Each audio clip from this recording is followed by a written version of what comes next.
YouTube channel इंकशाफ आप देख रहे हैं और सुन रहे हैं।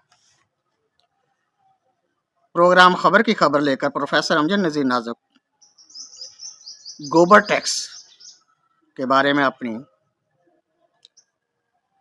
नगारशात पेश कर रहा है। हुकूमत पंजाब की कारकर्दगी आसमानों की बुलंदियों को छू रही है, जिसकी सताइश और तारीफ में कंजूसी से काम लेना अपने आप को धोखा देना है। मिसल मशहूर है अकल बड़ी के बहस। अहले इल्म अभी ये फैसला नहीं कर पाए थे कि साबित हो गया हुकूमत पंजाब बड़ी है, जिसकी अकल और भैंस दोनों से तल्लक अनटूट जिनका अकल और भैंस दोनों से तल्लक अनटूट है। पहले भैंसों की वजह से डेयरी फार्म चल रहे हैं और अब मालूम हुआ है यही नहीं, हुकूमत पंजाब भी भैंस के किरदार की बदौलत रवान दवा है। ताहम ना समझ आने वाली बात यह है, यानी हुकूमत पंजाब इस मुफीद हिवान की दुश्मनी में आगे आगे है। इसे पंजाब के बहुत से शहरों से सफाई सतराई के नाम पर जला वतन और देश निकाला की सजा सुनाई जा चुकी।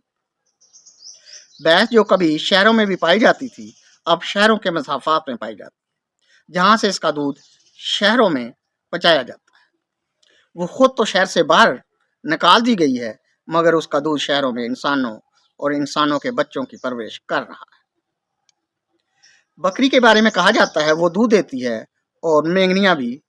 इस लिहाज से अगर मुशाहदा किया जाए, इंसान मेंगनियाँ देने की सलाहियत से आ रही है।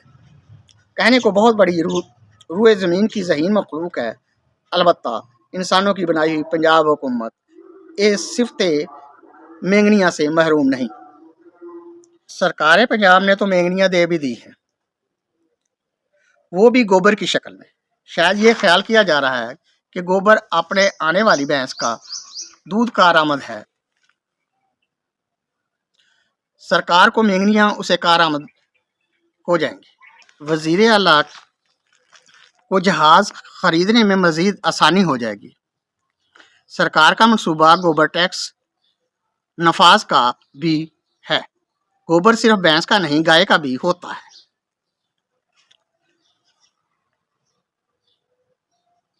टैक्स सिर्फ भैंस के गोबर पर नाफ्ज किया जा रहा है। एक दानिशवर ने इस पर तालियां बजाकर दाद दी है कि पंजाब सरकार ने पंजाब हुकूमत की दूर अंदेशी के झंडे गाड़ दिए हैं। जो काम मरकजी हुकूमत के करने का था, सरकार पंजाब ने नहायत हिक्मतदनाई से खामोशी के साथ सर अंजाम दिया है। हमसाए मुल्क में गाय को माता का दर्जा हासिल है। माएँ साझी होती है। एहतराम ज़रूरी था जो सरकार पंजाब ने कर दिखाया। भतीजी चाचे की हुकूमत का हाथ बटाने में पेश पेश है।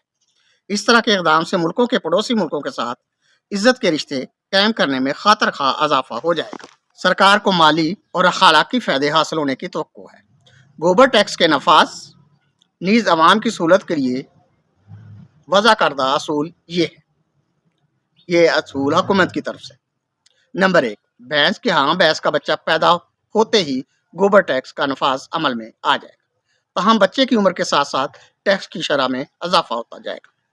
भैंस मालकान के लिए ज़रूरी है कि किसी किस्म की बदमज़गी से शफा या निजात के लिए गोबर टैक्स के शफाफ नफाज के लिए हर पैदा होने वाले बच्चे यानी भैंस के बच्चे यानी कटरी का बर्थ सर्टिफिकेट ज़रूर हासिल, और ये सर्टिफिकेट नादरा से बना।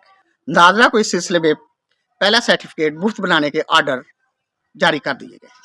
इस सिलसिला में टेलीफोन हेल्पलाइन पर रब्ता करके मालूमात हासिल की जा सकती है। नंबर 2, भैंस के दायरे फ़ानी से रुखसत होने पर डेथ सर्टिफिकेट बर वक्त बनाया जाए या बनवाया जाए। ये सहूलत हर यूनियन कौंसिल में दस्तयाब कर दी गई है। भैंस के डेथ सर्टिफिकेट ना होने की सूरत में गोबर टैक्स का नफाज और अदायगी बराबर चलते रहेंगे।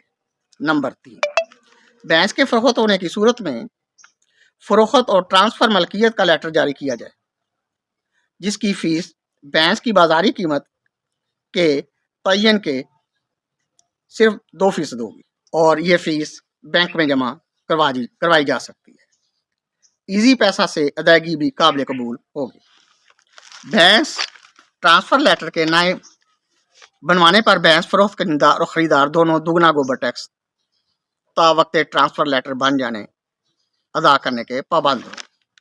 नंबर 4, भैंस बीमार हो जाए या औसत मकदार गोबर से कम गोबर दे तो गोबर टैक्स में तखफीफ के लिए डंगर डॉक्टर के मेडिकल सर्टिफिकेट का होना ज़रूरी है। जब भैंस फिर से गोबर का निकास औसत मकदार में बहाल कर ले तो टैक्स की मकदार असल बहाल कर दी जाएगी, जो कौमी मफाद के मनसूबे में इस्तेमाल की जाएगी। नंबर 5, भैंस को वाह यानी मोशन या दस्त लगने पर टैक्स बढ़ा दिया जाएगा, क्योंकि ज़्यादा गोबर ज़्यादा टैक्स का असूल माशी असूलों के मुताबिक है। नंबर 6, गोबर टैक्स के लिए एक महकमा तश्कील देने का काम शुरू हो चुका है, जिससे भैंसों के हकूक़ की हिफाजत का काम लिया जाएगा। ये महकमा खसूसी तौर पर वज़ीर आला पंजाब के ज़ेर निगरानी काम करेगा ताकि माली मफादात का ख्याल रखा जाए। नंबर 6, बेरोज़गार पढ़े लिखे नौजवान मर्दों ख़वातीन इस महकमा में भर्ती के लिए अभी से दरख्वास्त हुकूमत के मंजूर शुदा फार्म पर दे दें। दरख्वास्त का प्रोफार्मा मामूली कीमत यानी सिर्फ बराए नाम 5,000 रुपये मुकर्रर फीस पर तमाम बैंकों और डाकखाना जात से दस्तियाब है। आप भैंस ऑफिसर और मज ऑफिसर के लिए दही और अर्बन एरिया के लिए अलग अलग दरख्वास्त मुलाजमत दे सकते हैं। मुलाजमत पहले पाइये की बुनियाद पर बगैर सिफारिश के बुनियाद पर मिलने के रोशन इम्कानात हैं। ये तमाम असूल व ज़वाबित मफाद आमा में बताए जा रहे हैं। इस पर अमल करना आप सबका फ़ायदा और आपके लिए मुफीद होगा। इसमें किसी हुकूमत का कोई अमल दखल नहीं होना चाहिए।